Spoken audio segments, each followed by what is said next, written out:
ሰላም እንዴት ናችሁ? ውድ የጄኤምኤም ቴሌቪዥን ተመልካቾቻችን ዛሬ ቅዳሜ ግንቦት 30 2017 ዓመተ ምህረት የምንገኘው በኢቫንጀሊካል ቴዎሎጂካል ኮሌጅ ኢቲሲ ነው። በዛሬው ዕለት ተማሪዎችን በደመቀ ሁኔታ በማስተርስ በዲግሪ በተለያዩ መርሃ ግብሮች ያስመርቃል። እኛም በስፍራው ተገኝተን መረጃ ወደ እናንተ እናደርሳለን።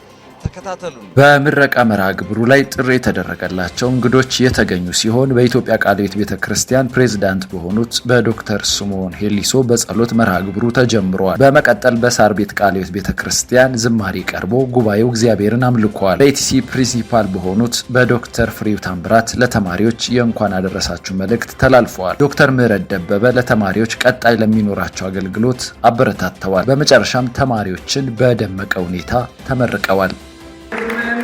The Bachelor of Theological College of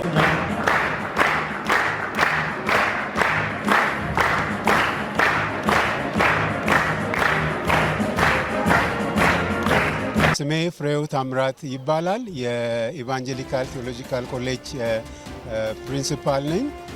እግዚአብሔርን ስለ ዛሬው ቀን እጅግ አድርገን እናመሰግናለን። በዛሬው ዕለት የኢቫንጀሊካል ቴዎሎጂካል ኮሌጅ ኢቲሲ የ37ኛ የምረቃ ፕሮግራሙን አካሂዷል።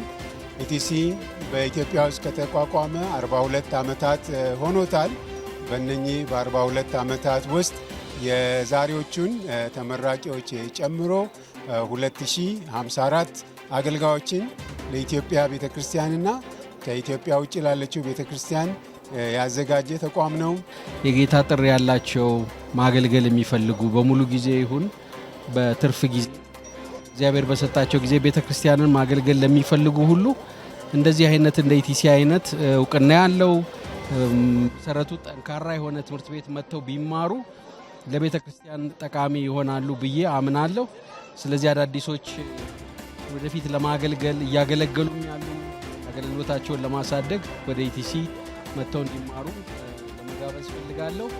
እነዚህን የተመረቁትን ተማሪዎች ደግሞ የሚቀበሉ ቤተክርስቲያናት እንዲጠቀሙባቸው፣ መንገድ እንዲከፍቱላቸው፣ እድል እንዲሰጧቸው፣ የተሰጣቸውን ዕውቀት ተግባር ላይ እንዲያውሉ፣ ለቤተክርስቲያን እድገት እንዲያውሉ እንዲያመቻቹላቸው፣ እንዲቀበሏቸው፣ በእነሱም አገልግሎት ተጠቃሚዎች እንዲሆኑ አደራ ለማለት እወዳለሁ። ትምህርት እድል ነው፣ ትልቅ እድል ነው እና ያንን አሁን ትምህርት ረክሶ በተለያየ መንገድ ሰዎች ዲግሪ ገዝቶ በሚጠቀሙበት ዘመን ስላለን ቀለል አድርገን እንዳንመለከተው እግዚአብሔር የሰጠንን እድል፣ ጸጋ፣ ትምህርት በትልቅ ትጋት ሌሎች እንደነሱ መማር የሚችሉ ዋጋ ከፍለው ለሌሎች ማስተላለፍ ለሚችሉ አሳልፈው እንዲሰጡ በጌታ ፍቅር ልንጠይቃቸው እንወዳለን። መማር፣ እውቀትን ማግኘት፣ መመራመር ለበለጠ ትህትና የሚጋብዝ ነገር ስለሆነ ቤተክርስቲያንን በትህትና እንዲያገለግሉ በሚወጡበት በሚገቡበት ሁሉ በትህትና እንዲያገለግሉ እግዚአብሔር እንዲረዳቸው ጸሎቴ ነው።